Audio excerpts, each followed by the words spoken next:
Hello and welcome along to Mondo Chelloveck Movies. My name is John, and this video is going to be unboxing from this package I've just received off Imprint. If you're ordering from Imprint, you'll know that you'll get your stuff and it's all tracked. You know exactly where everything is. It's so well done. Actually, to be honest, it's coming from the furthest part away from me, in Australia to me, and they're the best people to do the packaging for me that I've dealt with.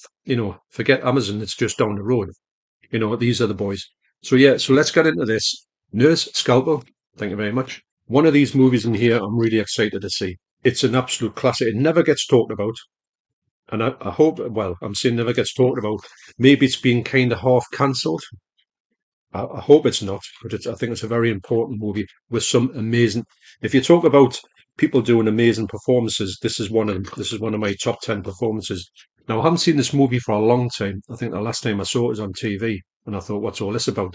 I had heard of the fella who was meant to be who was getting portrayed in here as like a biography, and I thought, yeah, it'd be interesting to see what it's all about.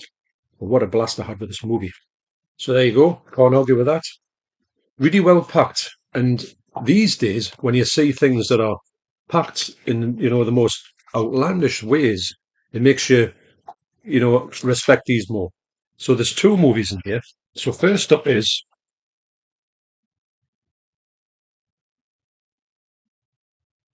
King of the Gypsies.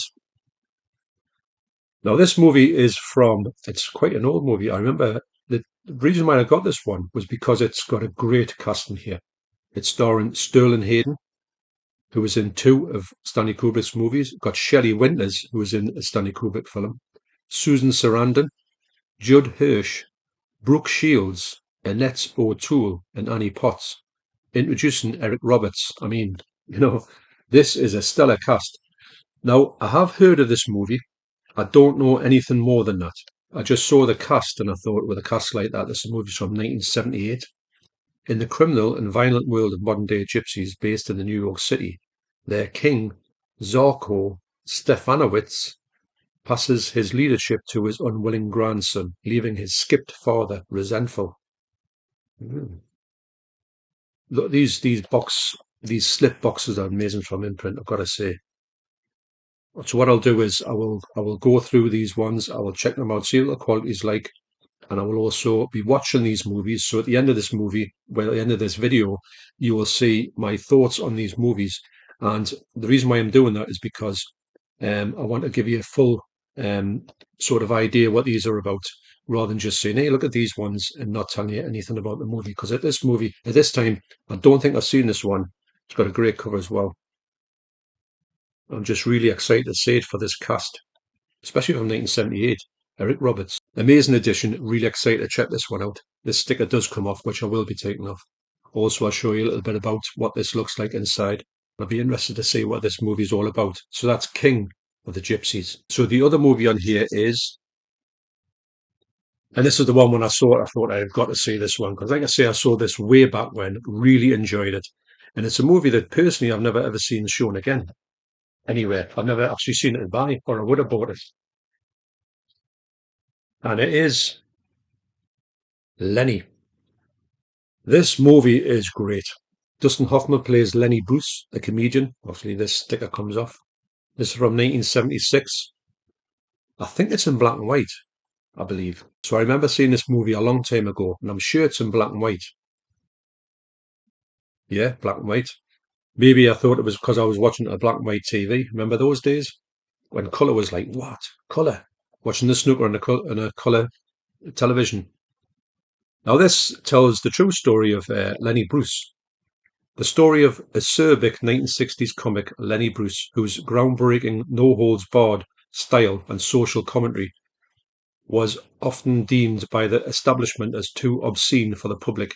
This movie, I remember seeing it, and I was blown away by the language in this movie. This movie is just wall-to-wall swearing. This fella, Bob Fosse, who directed this, I think this is coming off the back of the movie Cabaret. He made that one, then he made this one. Then what happened with Lenny Bruce is that I think he really got like pounced upon by the government and the establishment, and they tried to like put him down. He couldn't get jobs anywhere, and it kind of made him really, really paranoid. And I think this whole movie, you can see him descending into his paranoia that he thinks everybody's out to get him. And it's just such a good story. And it's a story that you don't ever hear anybody talking about. In fact, when was the last time you heard anybody ever talk about Lenny Bruce? Probably never. But really excited to see this one. So what I'll do now is I'll go downstairs. I'll take some screenshots from here. I'll probably end up watching this one today because I've been really excited to see this one. This one's really interesting as well. And I'll tell you all about it. I mean, I'll come back and say what I thought of these movies in about 2 seconds to you, but I'll probably be out a week before I can get these two watched. And I'll give you my thoughts on these movies. So, see you soon. Now, first up, I watched Lenny. This is the one I wanted to watch the most out of these two movies. The presentation on here is absolutely great. I'll be putting up screenshots, obviously, to show you what these are all about. This movie is from 1974, actually. I said 1976, but I was a bit out there. And it tells a story of Lenny Bruce and Dustin Hoffman for me. He plays. Now, it's funny, I haven't seen this movie for such a long time, but I kind of remembered a lot of it. Didn't remember all of it. So the performances on here were absolutely amazing on everybody, especially Valerie Perrine. She was on, remember her from Superman? And she was phenomenal. I couldn't believe how good she was. It's just funny because I didn't remember certain parts of the story. I remembered a lot of the stuff that Dustin Hoffman was coming about. If you're easily shocked, mind, you want to be careful because this has got some really out there language in it. But when you kind of hear it, you think, my God, this is really bad. There's another great sort of monologue that he talks about, and that's really bad. But anyway, it goes to show that this fella, this takes place in about 1960, I think 1966-ish. He come out, he spoke the truth in his eyes, and it actually was the truth. When you hear about what he talked about, you thought, yeah, I do understand what you're saying. I understand why you said that the way you said it. But he was really ahead of his time, really ahead of his time, and he shocked everybody, including the police, and the police were out to get him. And this movie deals with the fact of him being persecuted by the police for just freedom of speech. And he was trying to get his point across, and he could never get his point across. And you can see how frustrated he was. Dustin Hoffman plays Lenny Bruce impeccably. He's unbelievable. But this Valerie Perrine, it's just unreal. Obviously, this film is filmed in black and white, and it is better for it. Actually, it looks fantastic. It sounds fantastic as well. It's got a lot of extras in here, and I watched all the extras, and they were really good. And they talked about just Lenny Bruce on film, just how he's been name checked on quite a lot of stuff. He's forgotten about. I mean, I don't think you can get anything to do with him. A small bit of him on like film footage, but you can't really get much of his stuff. You can get some of his. You can obviously stream some of his albums on YouTube. But this was really good. I really enjoyed it, and I thought this was going to be the best of the two. And the presentation from Imprint, yet again, is absolutely fantastic. And actually, as a side note, as you'll see on some of the screenshots I've got, this movie really reminds me of Woody Allen films, where Woody Allen had this thing of like focusing on people's faces and putting people in his movie that you wouldn't think were a good face for a film. He'd done that quite a lot, especially in Stardust Memories in 1980. And this film seems like it's got that on as well. Now, what it does as well, which is a good sort of way to watch this movie, is it kind of goes backwards and forwards. You see Valerie Perrine talking about, um, talking, reminiscing about stuff, and you actually see the bit that she's talking about. And also it jumps backwards and forwards with um, Lenny Bruce starting off and doing sort of like stupid jokes and not getting anywhere. And then he goes back to his like really outlandish stuff, and it just tells a fascinating story. It is a fascinating story, done really well. Bob Fosse, just a brilliant film. So yeah, I thought that was excellent. So I thought, right, I'll put this one on because I was interested in seeing it, and I thought I didn't know what I was expecting. I was expecting something like The Godfather, and it's kind of a little bit like The Godfather in a slight way, but not too much.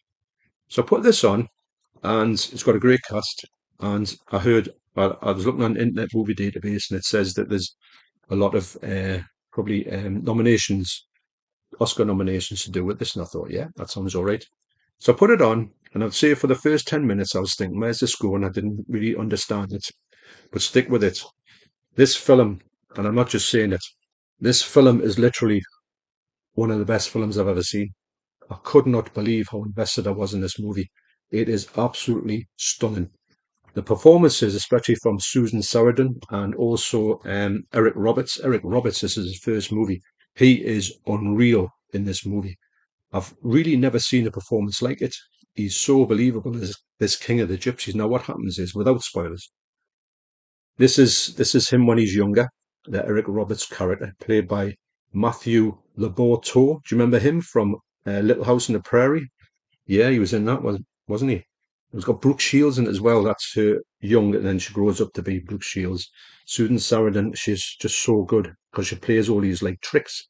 She's like confidence trickster, and they go around trying to get this like money from nowhere. That's the father there, who he's a piece of work and all that. So anyway, his dad, the granddad of him, is the king of the gypsies, the self-proclaimed king of the gypsies. Now he wants to pass that on, is sort of the amulet and all that. He wants to pass it on because he's got bad health. And it's like part of the story is about to do about that. But some of the way the story goes, like I say, the acting is just it's next level. I really haven't seen acting like it. And even Shelley Winters, who was in the movie, she's a great actress. She hardly is in the movie. She hardly says anything, but she's perfect as well in the role she plays. And actually, funny enough, Annie Potts, who was from Ghostbusters, she was in it, and she plays a small part, but she plays a great part in it. She's such a good actress, and obviously she is. She was on a talk show with Shelley Winters years after this movie was made in 1978, maybe in the 80s. They won a talk show together. So Shelley Winters said to Annie Potts on the show, "You must be, I would love to see some of the movies you've been in. What did you do?" And she says, "Well, actually, I was in a movie with you." She says, "Were you?" She says, "Oh, well, you must have been very good." So yeah, that was funny. But I can't tell you how good this movie is. This movie is perfection. But do know that when it starts off, you think this is a bit, where's this going with this sort of like raucous party that they've got? And it tells us the whole life story of this young lad when he grows up.